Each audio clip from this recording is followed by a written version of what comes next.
Почитуван колега пратеник Хусни Исмаили, би сакал најпрвин да се осврнам на делот од вашиот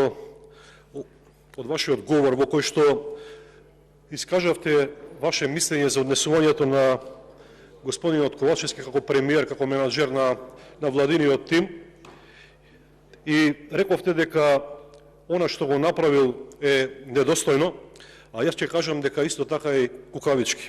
Тоа што вие имавте доверба во господинот Ковачевски дека може да направи нешто ново, треба да знаете и самиот дека не може Ковачевски да избега од матрицата на неговиот претходник Зоран Заев, а уште помалку да стане од скутот на господинот Али Ахмети и вице-премиерот Груби.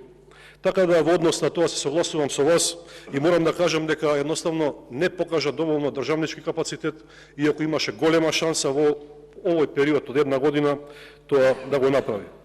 Исто така рековте вие дека дури лидерот на Северна Кореја, Ким Јонг Ун, би се засрамил од тоа што го направи господинот Ковачевски, а тоа не е европски, и тоа покажува само за начинот на кој што владе господинот Ковачевски со Република Македонија, за жал тоталитарно и автократски. Нема ништо демократски во подезите кои што ги влече.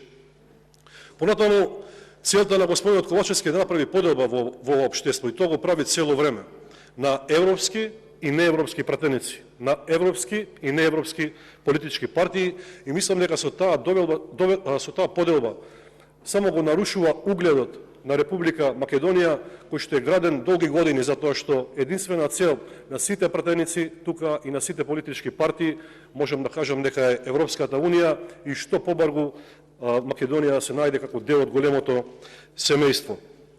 Понатаму, она што навистина е, можем да кажам дека е точно е тоа што господинот Ковачевски навистина направи нешто, а тоа е што го зголеми бројот на сиромашни во државата. Само за една година 13.000 нови сиромашни македонци, 5.000 од нив се деца.